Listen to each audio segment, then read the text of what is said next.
Hello दोस्तों, नमस्कार। स्वागत है आप सभी का मोटिवेशन स्टडी के ऑफिशियल यूट्यूब चैनल में। और देखिएगा, आपका बात करें शिक्षा मंत्री स्कूल विभाग की बात करें आपका, तो यहाँ पर जो है रविवार यानी हाल ही के दिन आपका शिक्षा मंत्री जी से उनके गृह निवास पर जो है मुलाकात की है। आपका टीम जो है चयनित शिक्षक संघ की जो टीम है वह आपका शिक्षा मंत्री जी के घर पहुंची है और उनसे जो है नियुक्ति के संबंध में कुछ आपका सवाल पूछे हैं, उनका धन्यवाद दिया है प्रोसेस को आगे बढ़ाने के लिए।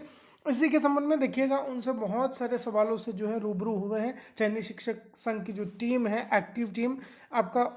और देखिएगा आगे क्या आपका प्रक्रिया रहती है, इसका भी जो है आपका पूरा जो है मैं वीडियो लेकर आऊँगा। चैनल पर नए हैं तो चैनल को सब्सक्राइब कर लीजिएगा। अभी सभी अपडेट्स के लिए आने वाले सभी अपडेट्स को यहाँ पर मैं देता रहता हूँ। देखिएगा, मुलाकात में देखिए खास तौर पर चर्चा की गई कि जुलाई मंथ में ही जो है नियुक्ति प्रदान की जाए। चयनित शिक्षक संघ की लगातार यही मांग है। और जो आपका बात करें जो टालने की बोल रहे हैं, भर्ती को अगस्त सितंबर अक्टूबर तक ले जाने की बात कर रहे हैं, उनके लिए भी आपका कहा है। तो शिक्षा मंत्री जी ने कहा है कि बिल्कुल आप आश्वस्त हो जाइए, जुलाई एंड तक जो है या जुलाई में ही आपका जो है पूरी प्रक्रिया जो है पूर्ण कर ली जाएगी और आप जुलाई महीने में ही स्कूल में होंगे। देखिएगा, इसके अलावा देखिए क्या आपका ट्रांसफर नीति से भर्ती प्रक्रिया जो है प्रभावित होगी या नहीं होगी, आपके सवाल हैं उनके जवाब दूंगा। आप वीडियो को जो है अंत तक ज़रूर देखिएगा, इसमें आपका बहुत सारे ऐसे क्वेश्चन जो है बार बार पूछे जा रहे हैं। देखिएगा, ट्रांसफर नीति की बात करें तो आपका शिक्षा विभाग की जो ट्रांसफर नीति है वह आपका अलग से पृथक उसको जो है शिक्षा विभाग तैयार करेगा। अभी जो है आपका गृह विभाग या पुलिस विभाग या अलग अलग जो कोविड-19 से प्रभावित जो कर्मचारी हैं उनको ही राहत के रूप में जो है ट्रांसफ़र किया जा रहा है उनका। तो देखिए, अब आपके मन में सवाल था कि क्या ट्रांसफर नीति से जो है हमारे जो पद है या जो शिक्षक भर्ती के पद हैं वर्ग 1 और वर्ग 2 डीपीआई और ट्राइबल के प्रभावित होंगे या नहीं। तो देखिएगा, ट्रांसफर देखिएगा अभी जो है शिक्षा विभाग के लिए क्या नीति बनती है, यह पृथक से आपका जारी होगा सभी दिशा निर्देश। और आपके पद जो है रिजर्व है उनमें देखिएगा आपका ट्रांसफर नीति जो है उससे कोई प्रभाव नहीं पड़ने वाला है। आया समझ में, ये बात आप समझ लीजिए, ट्रांसफर नीति का कोई भी प्रभाव वहाँ नहीं पड़ेगा। आपके पहले ही पद जो है बिल्कुल लॉक है, रिजर्व है। अब बात करें वर्ग 2 के लिए सत्यापन का जो है टाइम पीरियड जो है दिया है। देखिए, पोर्टल जो एमपी ऑनलाइन टीआरसी का जो पोर्टल है वह भी अपडेट हो चुका है। अपने ज़िले में यदि आपने अभी तक वेरिफिकेशन नहीं करवाया है तो 23 जून को जो है आपके पास जो है आखिरी चांस है या आखिरी मौका है। 23 जून को आप यदि उपस्थित नहीं होते हैं तो आपकी अभ्यर्थता जो है वर्ग 2 के लिए निरस्त मानी जाएगी, ऐसा आपका पोर्टल पर दर्शाया गया है। तो अपना शेड्यूल आप चेक करिए, आपने पृथक या आपका जो व्यक्तिगत जिला है जिस जिले में आप निवास करते हैं उसका शेड्यूल एमपी ऑनलाइन पर आपको मिल जाएगा। तो वहाँ देखिए कितने कैंडिडेट आपका एब्सेंट है और कितने कैंडिडेट जो है आपका आएंगे 23 जून को। इस हिसाब से आप अंदाज़ा लगाइएगा कि कितने कैंडिडेट जो है ऑल ओवर एमपी में जो है एब्सेंट है और 23 तारीख को जो है उनका वेरिफिकेशन होना है। अब देखिएगा, आपने पूछा था वर्ग 1 ट्राइबल विभाग के अंतर्गत वेरिफिकेशन करवाएं या नहीं करवाएं। डीपीआई में देखिएगा टू बी एक्सेप्टेड इस तरह का जो है कैंडिडेट स्टेटस ट्रैकर में दर्शा रहा है। तो क्या हमें ट्राइबल के लिए भी 29 जून से 9 जुलाई तक जो है वर्ग 1 का सत्यापन होने वाला है, तो उसके लिए हम वेरिफिकेशन करवाएं या नहीं करवाएं, ये जो है आपने पूछा है। बहुत बार ये क्वेश्चन जो पूछा है और वर्ग 2 के लिए भी सेम यही क्वेश्चन आ रहा है। तो देखिएगा, मैं मेरा पर्सनली मत दूं तो देखिएगा आपको दोनों ही विभाग ने जो है मौका दिया है और पहले ही जो आपका निर्देश जारी हुए हैं उसमें कहा गया है कि एक से अधिक नियुक्त सूची में जो है आपका नाम नहीं होगा। यदि आप देखिए ट्राइबल का भी वेरिफिकेशन करवाते हैं इससे पहले जो है डीपीआई का फाइनल लिस्ट बिल्कुल ऑब्वियसली जारी होगा और उसमें यदि आपका नाम होता है और आपने ज्वाइनिंग ले ली है डीपीआई के अंतर्गत या शिक्षा विभाग के अंतर्गत, तो ऑटोमेटिकली जो है आपका ट्राइबल विभाग से नाम हट जाएगा, क्योंकि नियम ऐसा ही बना है दोनों विभागों में से। आपको देखिए शिक्षा विभाग में यदि आपका नाम आता है फाइनल लिस्ट में और आप ज्वाइनिंग जो है लॉक करते हैं तो आपका जो नाम है ट्राइबल विभाग से हट जाएगा। तो यदि आप वेरिफिकेशन करवाते हैं तो भी कोई समस्या है नहीं है, और नहीं करवाते हैं कोई भी यहाँ पर दिक्कत आपको नहीं आने वाली है। देखिएगा, जो 9 जुलाई तक का टाइम दिया है इससे पहले ही जो है आपका शिक्षा विभाग जो है फाइनल लिस्ट जो है वर्ग 1 और वर्ग 2 के लिए जारी कर देगा। संभावित है कि आपका 95% चांस है कि आपको फाइनल लिस्ट के साथ ही 1 या 2 दिन का गैप रहेगा और स्कूल अलॉटमेंट भी जो है कर दिए जाएंगे, उसमें ज़्यादा टाइम नहीं लगेगा, या फिर साथ के साथ ही देखने को मिल सकते हैं, ऐसा बताया जा रहा है अभी तक। तो देखिएगा, इधर आप वेरिफिकेशन करवाते हैं ट्राइबल विभाग, चाहे आपका 15 जुलाई से 30 जुलाई तक वर्ग 2 का होगा, और 29 जून से जो है 9 जुलाई को वर्ग 1 का स्टार्ट रहेगा या होंगे वेरिफिकेशन। तो आप करवाते हैं वेरिफिकेशन तो भी अच्छी बात है, नहीं करवाते हैं तो भी आपका कोई प्रॉब्लम नहीं होगी आपको। अब देखिएगा, अब आपने जो है पूछा है क्वेश्चन, चयनित शिक्षकों का विरोध प्रदर्शन अभी भी जारी है कि अलाइड विषय जो है, विषय जो है आपका बायोलॉजी से संबंधित, माइक्रोबायोलॉजी, माइक्रोटेक्नोलॉजी वगैरह, उनको जो है मान्य किया जाए। तो यह मुद्दा देखिए, मैं इस पर भी ज़्यादा चर्चा नहीं करूँगा, और शिक्षा मंत्री जी ने भी यही कहा है कि यह मुद्दा आपका कोर्ट में चल रहा है, और कोर्ट जो निर्णय देगा उसी के हिसाब से जो है यह कार्य आपका शिक्षा विभाग आगे करेगा। देखिएगा,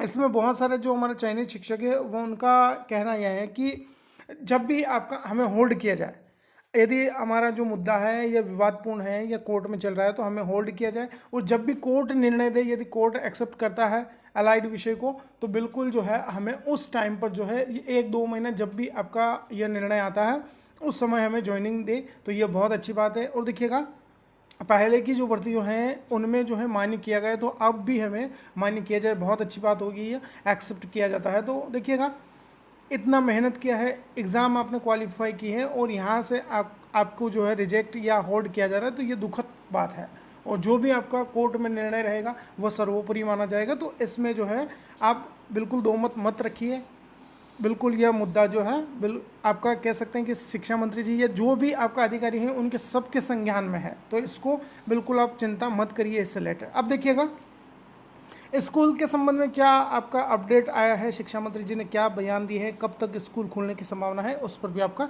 चर्चा करेंगे। देखिएगा, एमपी में नई तबादला या ट्रांसफर नीति में प्रस्तावित प्रावधान आपका किया गया है कि जिले में देखिएगा जो तृतीय चतुर्थ श्रेणी के जो ट्रांसफ़र होंगे वो प्रभारी मंत्री के अनुमोदन पर कलेक्टर के द्वारा आदेशित किए जाएंगे। राज्य स्तर पर सामान्य प्रक्रिया अपनाई जाएगी। इसके अलावा डिपार्टमेंट हेड जो है वो तृतीय श्रेणी के जो इंटर डिस्ट्रिक्ट, मतलब जिले से जिले में जो आपका ट्रांसफ़र होंगे उनके आपका आधार पर होंगे। उसके अलावा जो भी आपका प्रशासनिक सेवाएं हैं, डिप्टी कलेक्टर है, उन सब के लिए यह व्यवस्था लागू रहेगी। अब देखिएगा, प्रदेश में 1 जुलाई से जो है ट्रांसफ़र बैन हटेगा, जो कि 31 जुलाई तक होना है। अब देखिएगा, इसमें बात की गई है स्कूल शिक्षा विभाग जो है शिक्षकों के तबादले या ट्रांसफ़र के लिए अलग से नीति बनाएगा।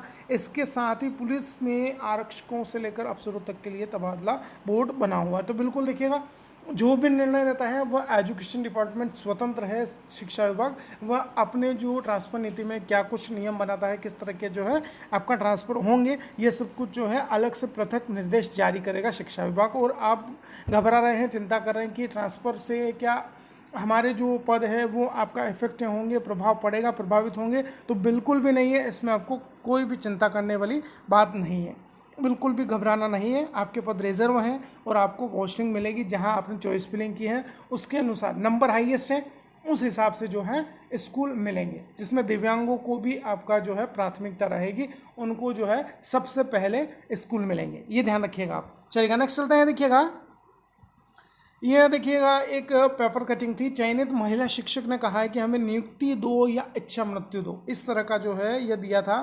देखिएगा, इसमें जो बायोलॉजी के लिए माइक्रोबायोलॉजी, बायोटेक्नोलॉजी, बायोकेमिस्ट्री आदि के लिए वेरिफिकेशन के लिए जा रहे तो उनको जो है अमान्य किया जा रहा है या रिजेक्ट किया जा रहा है या होल्ड पर डाला गया है। तो इसमें देखिएगा, मैं अभी भी बोला हूँ कि यह आपका पूरा जो मुद्दा है बहुत ही गर्मागर्म है, और इसके संबंध में जो है क्या कुछ निर्णय निकल कर आता है। डीपीआई की आयुक्त मैडम है, उन्होंने भी कहा है कि शासन के निर्देशानुसार और नियमानुसार ही शिक्षक भर्ती प्रक्रिया पूर्ण की जा रही है। और भी क्या निर्णय आता है, जो भी अपडेट होगी मैं बिल्कुल आपको बताऊंगा, तो चैनल को सब्सक्राइब जरूर करिएगा। देखिएगा, इनके साथ भी न्याय होना चाहिए। आप क्या सोचते हैं इसके बारे में कमेंट बॉक्स में जरूर बताइएगा, ताकि और भी कुछ राय होगी तो वह अपना जो है डिस्कस करेंगे। अब देखिएगा, अब यहाँ पर जो है दिया है, एक साथ 2 डिग्री वालों के सामने अभी भी जो है रोजगार का संकट है। शिक्षक पद के लिए चयन तो हो गया, पर वेरिफिकेशन के समय जो है इनको रिजेक्ट किया जा रहा है। अब देखिएगा, यहाँ पर यूजीसी विनियमन 1985 जो है आपका यूजीसी जो है इसको कंट्रोल करता है डिस्टेंस एजुकेशन मोड को। इसमें देखिए कहा है वर्ष 2012 से पहले किसी भी संस्था या विभाग द्वारा एक सत्र में एक नियमित रूप से डिग्री करने और एक दूसरे डिग्री करने पर कभी टिप्पणी या विनियमन नहीं बनाए थे। अब देखिएगा 2012 के बाद क्या हुआ है, वर्ष 2012 में जो है देश एवं विश्व में उच्च शिक्षा के बदलते परिदृश्य को देखते हुए यूजीसी के अधिकारियों ने मीटिंग कर ऐसे कई प्रस्ताव रखे। इनमें कहा गया है कि एक छात्र जिसने नियमित मोड के तहत एक विश्वविद्यालय के डिग्री प्रोग्राम में दाखिला लिया है या अधिकतम एक या दो, तो अब कहा गया है कि दूसरा जो है डिप्लोमा एक रेगुलर है और दूसरा जो है डिस्टेंस मोड या आपका प्राइवेट लिया है, तो उनको जो है यहाँ पर दो रेगुलर डिग्री के लिए मान्यता नहीं दी गई है। ऐसा समझ में इसमें भी कहा गया है देखिएगा कि एक आपका रेगुलर और एक आपका प्राइवेट या डिस्टेंस एजुकेशन से जो है उनको एक साथ ले सकते हैं, मतलब मान्य है, यह आपका दिया गया है। जबकि यहाँ पर कहा गया है कि दो रेगुलर मोड से एक साथ डिग्री करने की अनुमति इसमें नहीं दी जा सकती है। देखिएगा ये यहाँ भी आपका क्लियरली कहा गया है। अब देखिएगा यूजीसी द्वारा जारी जनवरी फरवरी 2016 के सार्वजनिक सूचना में ये साफ नहीं है कि केवल दो नियमित डिग्रियां एक साथ अध्ययन करने पर कोई टिप्पणी करता है या फिर एक नियमित डिग्री और एक दूसरी डिग्री एक साथ करने पर भी कहा गया है। तो देखिएगा ये तो आपका बिल्कुल सही है कि एक रेगुलर और एक डिग्री या डिस्टेंस एजुकेशन से आप ले सकते हैं, दो रेगुलर डिग्री नहीं आप कर सकते हैं, ये ऐसा जो है यहाँ पर बताया गया है। अब आपका क्या कुछ निर्णय निकल कर आता है, ये कोर्ट आपका बिल्कुल सर्वोपरि होगा, जो भी आपका नियम निकलेंगे और यूजीसी अप्रूव करता है तो बहुत अच्छी बात है, एक डिस्टेंस और एक रेगुलर या दोनों रेगुलर डिग्री, इसके बारे में आपका अप्रूवल के लिए देखिए नियम तो आपका भेजे गए हैं सेंट्रल गवर्नमेंट को, लेकिन अभी तक जो है वहाँ से कुछ डिसीजन नहीं आया है। अब देखिएगा एक जो आपका सीएम है उनके द्वारा बयान दिया गया है, देखिएगा यह आपका पेपर कटिंग है, देखिए दिए गए हैं इसमें कि लुटेरे हैं प्राइवेट स्कूल्स, इतना पढ़ाओ कि इनमें ताले लग जाए, ये आपका जो है मुख्यमंत्री जी का बयान है। तो देखिएगा आप बात कर सकते हैं कि यहाँ पर कहा गया है कि जो अध्यापक हैं वो अपना जो है पूरी ईमानदारी से यदि कार्य करते हैं तो देखिएगा जो शिक्षा का स्तर है, मध्य प्रदेश का शिक्षा का स्तर जो गर्तम है वो भी आपका शीर्ष पर जाए। अभी जो आपका बैच निकलेगी उनसे यही उम्मीदें हैं शिक्षा मंत्री जी को, शिक्षा विभाग को और आपका मुख्यमंत्री जी को। तो बिल्कुल आप करिए, जो भी अच्छा है कार्य करना है, बिल्कुल अपना जो कंट्रीब्यूशन है वो देना है। अब देखिएगा यहाँ पर जो है एक आपका रिपोर्ट है बेटी पढ़ाओ बेटी बचाओ, सॉरी बेटी बचाओ बेटी पढ़ाओ के लिए। देखिए उच्च माध्यमिक कक्षाओं में निरंतर गिर रही है लड़कियों की संख्या, मतलब जो है गर्ल्स हैं उनका देखिए 8th तक जो है या 8वीं कक्षा तक जो है जो जनरल प्रमोशन है उसके माध्यम से बिल्कुल धक्के खाकर जो है पास हो जाते हैं, लेकिन 9th में जो है उनका लिटमस टेस्ट होता है, यानी जो मेहनत होती है वो 9th क्लास में दिखती है और 9th क्लास में फेल होने के बाद जो है माता पिता जो है आपका स्कूल जो बच्चियां हैं या गर्ल्स हैं उनसे छुड़वा देते हैं। तो ये भी चिंताजनक स्थिति है, इस पर भी गौर फरमाइएगा बिल्कुल। देखिएगा अब देखिए आपका 28/4 का ये आपका एक नियम था जिसमें दिया है, देखिएगा मैं फिर बता दूं आपको, अभ्यर्थियों से प्राप्त अभ्यावेदन से संबंधित जो महत्वपूर्ण बिंदु है इसमें देखिए पहले नंबर का बिंदु आप ध्यान से पढ़ेंगे, एक ही सत्र में 2 डिग्री अर्जित करने के संबंध में दिया गया है। तो यूजीसी द्वारा WP नंबर दिया है आपका, यह आपका नंबर है, इसमें दिया है देखिएगा एक साथ एक ही सत्र में 2 डिग्री अर्जित करने के संबंध में यूजीसी की 546वीं मीटिंग हुई थी 14/5/20 को, जिसमें एक साथ एक ही सत्र में 2 डिग्री अर्जित करने को मान्य करने की अनुशंसा की गई थी, परंतु भारत सरकार ने इसको अप्रूव नहीं किया है। इसके अनुसार एक साथ एक ही सत्र में 2 डिग्री करने वाले अभ्यर्थियों को दस्तावेज सत्यापन में प्रस्तुत अभिलेख मान्य नहीं होगा, मतलब नियम अभी भी सेंट्रल गवर्नमेंट की तरफ से क्लियर नहीं है, तो यहाँ पर आपको इसके तहत इस नियम के तहत जो है रिजेक्शन मिल रहा था। आई होप ये आपको समझ आया होगा। डाउट आपका क्या सोचना है कमेंट बॉक्स में जरूर बताइएगा। देखिएगा नेक्स्ट वीक यानी कमान यहाँ पर जो है मान सकते हैं 1 जुलाई से आपका या इससे भी पहले 25 जून तक जो है रिजल्ट जारी हो सकता है 12वीं कक्षा का, यह आपका CBSE फार्मूले के तहत ही जारी होगा। इसके अलावा देखिएगा शिक्षा मंत्री जी का बयान है, देखिएगा शिक्षा मंत्री जी का कहना है कि राज्य सरकार शीघ्र ही कोरोना काल से बंद पड़े स्कूलों को खोलने पर विचार कर रही है। इस संबंध में अगले सप्ताह तक जो बैठक है या मीटिंग्स है यह हो सकती है, संभावित है। अब देखिएगा एक प्रेरणादायक यह आपका वाक्य है, कड़ी मेहनत कर आपका नायब तहसीलदार बने थे 3rd ग्रेड टीचर। अब देखिएगा इन्होंने जो है अपना जो मूल विभाग है, मतलब जो तृतीय श्रेणी शिक्षक के लिए फिर वापस से जो है आपका राजस्थान माध्यमिक शिक्षा बोर्ड बीकानेर है, उनको जो है अपना फिर वापस से जो है अनुमोदन दिया है कि मुझे वापस से जो है अपने मूल विभाग में जो है वापस लौटना है। और इनका कहना है, देखिएगा एक टीचर जो है बहुत सारे प्रशासनिक अधिकारी बना सकता है, आया समझ में। तो यह जो है प्रशासनिक अधिकारी के पद को जो छोड़कर है तृतीय श्रेणी शिक्षक वापस से जो है अपने मूल विभाग में शामिल हो गए हैं, आया समझ में। तो ये बहुत अच्छी पहल है और टीचर की जो इमेज है आपके ही हाथों में है, आप ही उसे जो है सुधार सकते हैं। और बिल्कुल अपना 100% आप देंगे तो बच्चे भी जो है पूरे इंटरेस्ट के साथ पढ़ेंगे और उनका भविष्य भी जो है उज्जवल होने वाला है। ये आपका पूरा एक माने न्यूज़ सेशन था। अच्छा लगे तो एक शेयर, कमेंट और चैनल को सब्सक्राइब जरूर करिएगा, पसंद आता है तो। मिलते हैं एक नए अपडेट के साथ। Thank you for watching.